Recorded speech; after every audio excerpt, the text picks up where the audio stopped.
What is up? What is up, everyone? Want to make a video about this motorcycle I finished a while ago.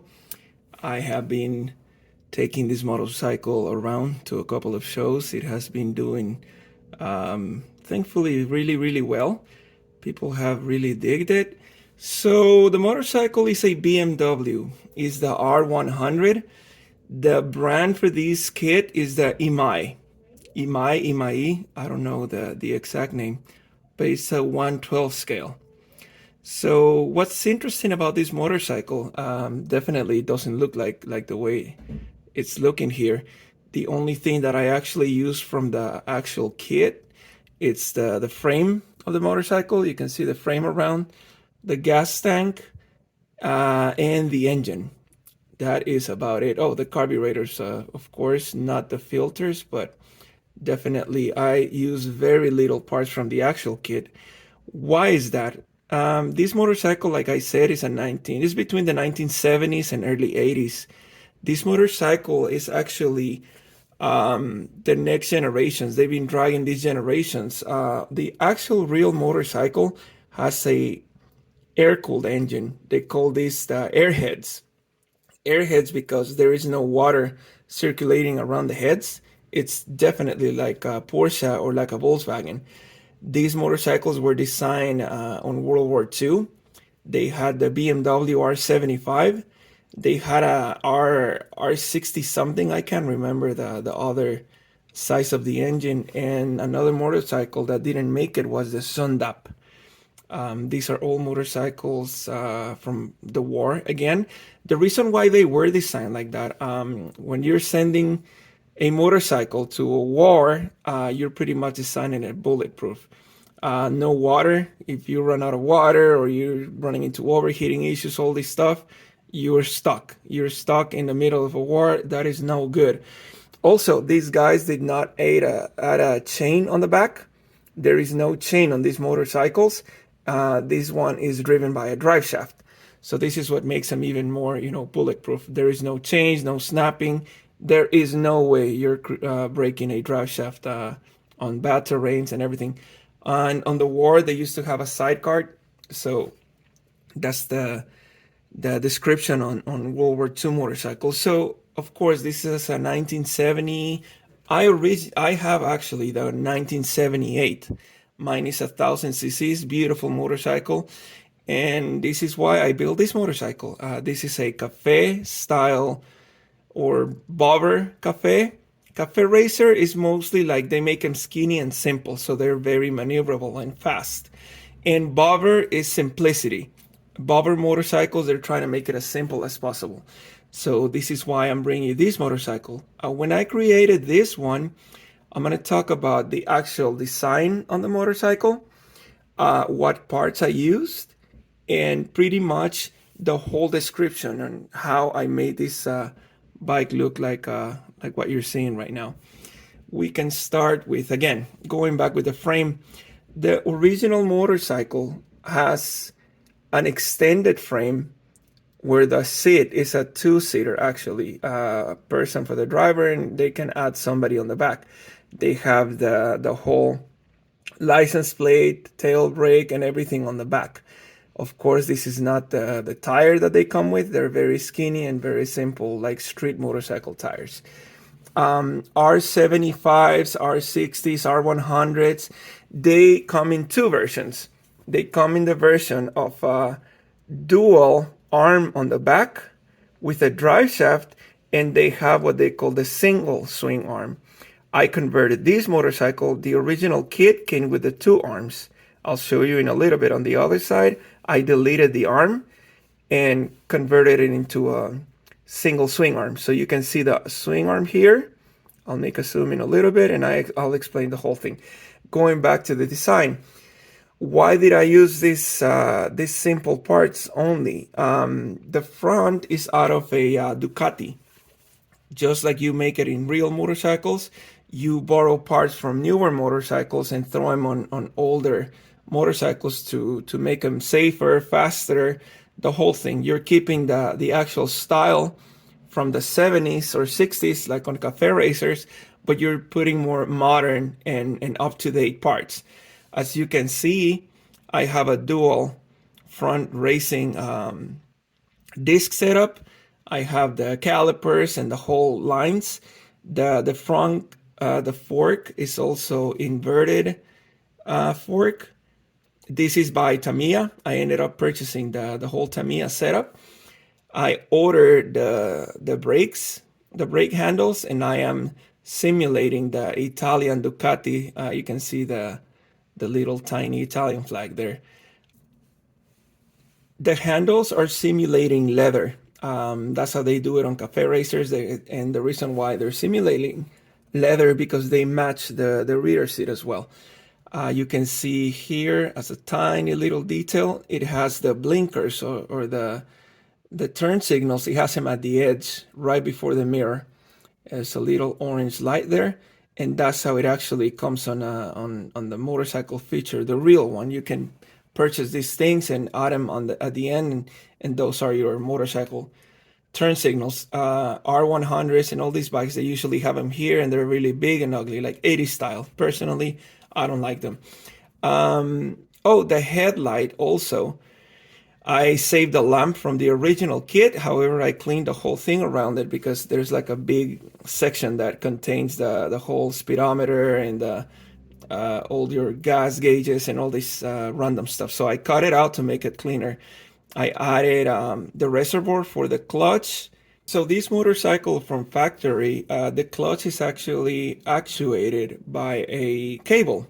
So the handle that manages or handles the clutch is actually a cable handle. So meaning it's 100% mechanical. When you pull it, it pulls a cable that disengages the clutch. You can do your shifting and then it goes back in place. On this specific version, I converted it to hydraulic. You can see the little reservoir here and all the lines going to the hydraulic handle. I will also do a zoom and a little bit of a more descriptive on that. This is the one for the brake, front brake. It also has its own little lines, the two lines for the hydraulic actuator on the front. And then these two lines, actually, they are cables. They are the accelerator. One opens the carburetors and the other one closes it. This is the little tiny bit on the handle thing that actually creates both. As you can see, the handles are super low in compared to the tank. This is the more like a cafe racer style, like it's going low. Carburetors are the ones that I kept from the original motorcycle. Also, I modified the exhaust. As you can see, this is not the original exhaust. I will give you guys a breakdown of how the exhaust looks. These motorcycles being only air-cooled, they do the same thing that they do on Porsches and Volkswagens. They add oil coolers. So the oil is making two different tasks, or it has two different tasks. Cooling off the engine because there's a pump on the bottom that brings oil out. It goes through this little cooler, like oil cooler, recirculates it back into the engine, and it does its other job of lubricating the piston and all the moving parts. So these guys actually cool off the engine with oil as well. So this is the oil cooler that I added on the front. If we move back, we can see another reservoir. This reservoir is for the rear brake. You can see the little piston here, all the lines. And this motorcycle doesn't really come with this. The back is a drum. You can see this platform. That is where the clutch, I'm sorry, not the clutch, the actual brake shoes are. Originally, the motorcycle, this is the drum, and inside the brake shoes expand to make the rear tire stop.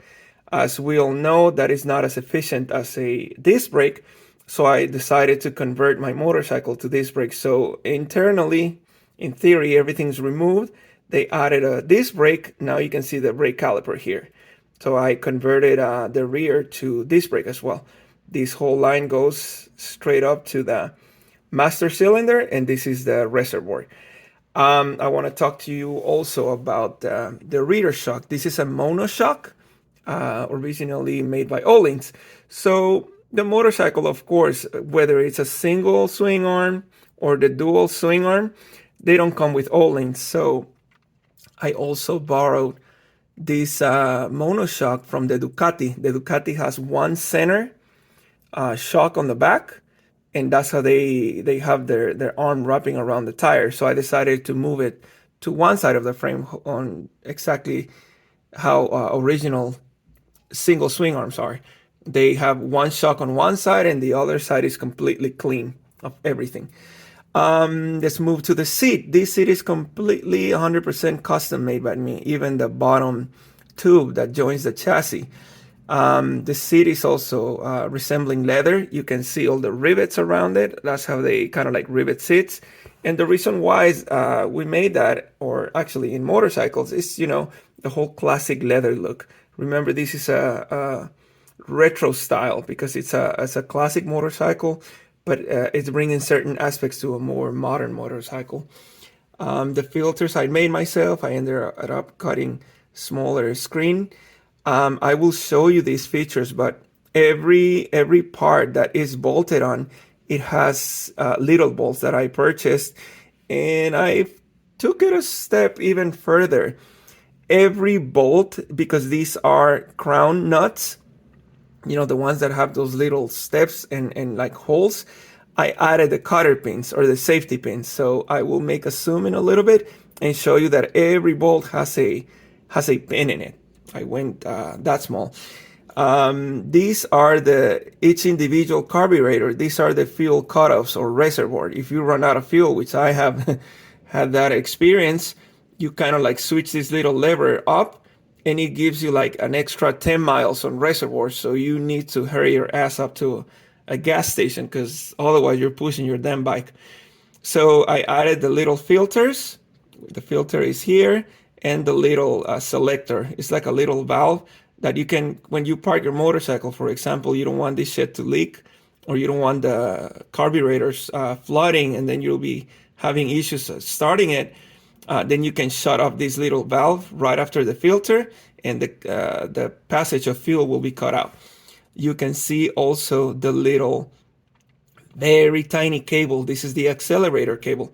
As you remember, one is to pull the throttle and the other one is disengaging. So it helps the carburetor. One pulls and one pushes. So when you pull the accelerator or the throttle, this cable splices in two, and it goes one to one throttle and to the other throttle on the other side of the carburetor. What else can I show you on this side? Let's do following. I'll give you guys a little bit of a follow-up on the details. I'll zoom in on those little details that I have, and I'll explain on the other side pretty soon.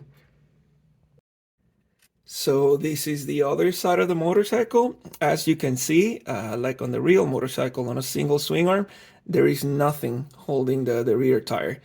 Ducatis have the same style, and I'm pretty sure some other brands have tried this single swing arm setup. However, that's what I decided to do on this one. You can see now the whole disc brake on the other side of the rim with a little tiny caliper on the side. I also I built from scratch my own exhaust. You can see the whole thing coming out of the cylinder head from one side, carburetor on the other side. It goes under, it meets the other side of the engine, it meets on the bottom. Here's pretty much the collector. It goes up and boom to a nice little carbon fiber tip with a little M logo on top. This is a mixture of PE, metal parts. This is all plastic and then painted with variations of hot, color that happens on, let's call it titanium exhaust. You can see the seat. This is the part of that I was telling you. This is the clutch. You can see the reservoir for the clutch. You can see the bracket that I designed myself and added the nut that holds the headlight. You can see the triple tree on top. It's all Ducati stuff. Big dual brake discs on the front. The rims are borrowed also from the Ducati. So rims and of course the tires, they're wider. I don't think on the actual motorcycle you can fit this thick of a tire. I modify the both of the arms, which is easier done in a scale model than on the real motorcycle. So you can see this whole section is the engine. This is called the case. One piston on one side, one piston on the other side. So your legs are actually very near the heads. It's a very interesting design, and the sound that this motorcycle makes, it's gorgeous. It's beautiful. It's that dual piston, but because of the design of the boxer engine, boxer meaning one piston travels sideways versus the other piston. So it's exactly how the design on Volkswagens and Porsche engines are. They're called boxer engines because the pistons are 100% laying 180 degrees run from reference to the other one. Of course, they have their air valve stems. So that's pretty much it. I use carbon fiber on certain areas. I will do a follow-up right now on doing a zoom so you can see some of the details that I added on the actual motorcycle. And let's go ahead and do that. So here we have it. We'll start with the rear tire. As you can see, it's a slick. I ordered the Michelin decals to add on this. The Advan wheels. You can see the air valve and the disc brake. I also added PE parts at the end of the hub. I decided to throw in a BMW logo on the center of the hub just to do that extra detail. This is the disc brake, the brake caliper on the other side for my conversion. Moving on to the exhaust, this is the tip with the M logo that I was telling you about on the top. I mean, BMW and ERMS, right? You can see the seat, my design of a leather seat, and on the bottom you have the brake lights. Oh, it's missing one. I have to look for that light. Well, it had the two little brake lights that are also turn signals, but I'm missing the one on the right. Good thing I just found that out. I will look for it or make another one.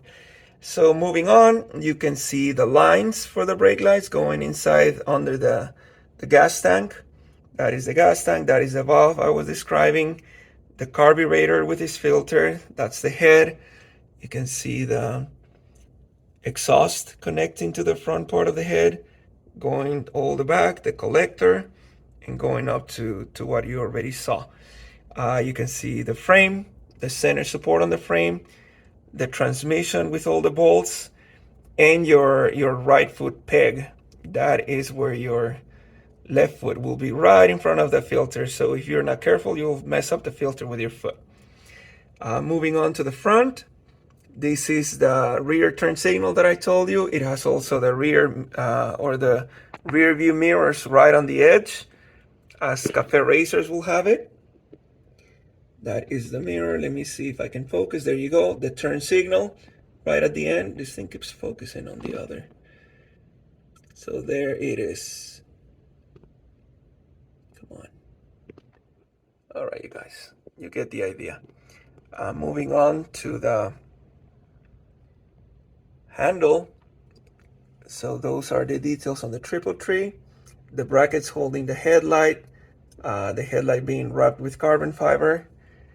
You can see from the top all the other details that were added. We're going to move down to the oil cooler. You can see right there. That's the oil cooler. Both lines are going to the other side of the engine. And moving to the front tire, that is the disc brake.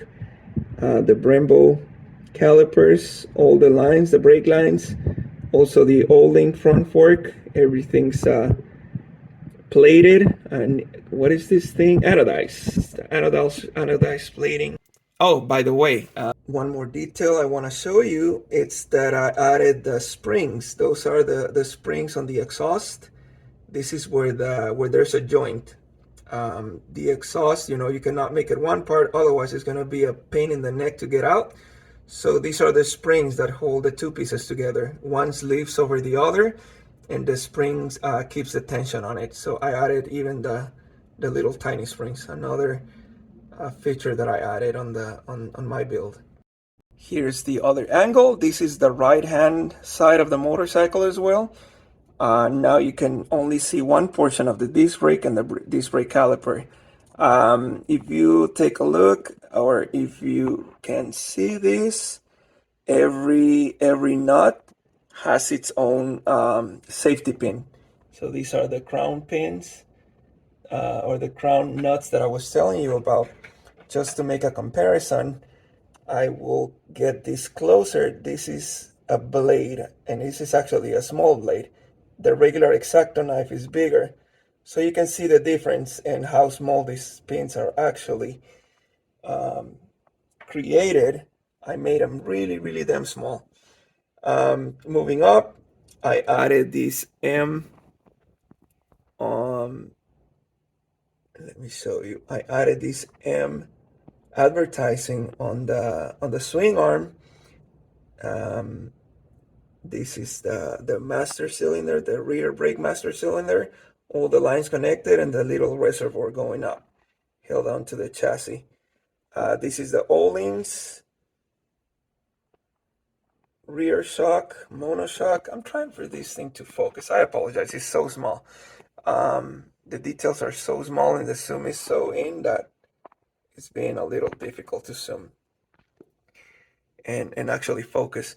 So this is the other side, carburetor, the side of the exhaust that meets on the collector on the other side of the swing arm. The whole case is flat black. They make it look, pretty cool. Those are the lines for the front oil cooler. This part also has the bottom springs, so the exhaust is made out of different pieces. And moving up to the handle, this is the accelerator that I was telling you, the gas throttle handle, the rear view mirror, and the brake lever.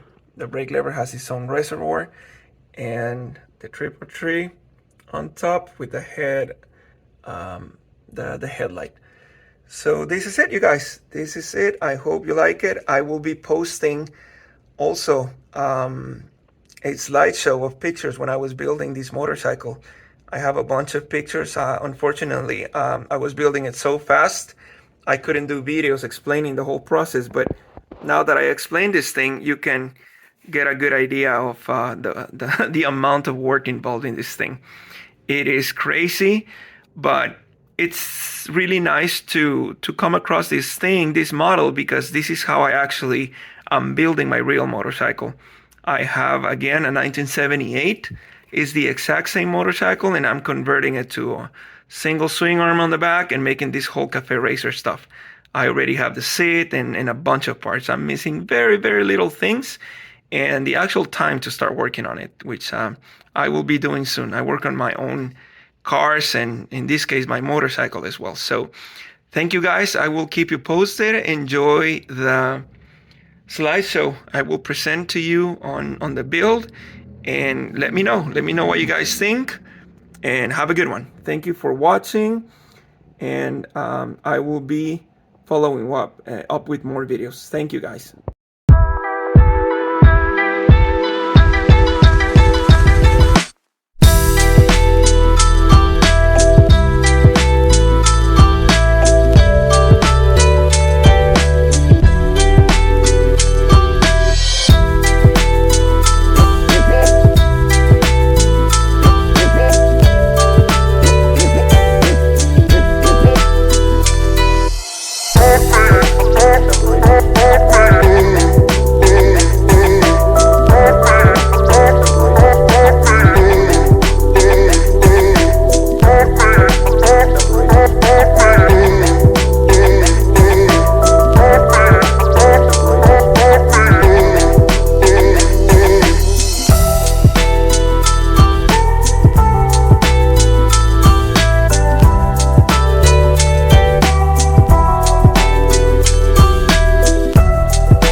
Keep you guys posted, updated. Let me know what you guys need. Happy modeling, and I will see you soon.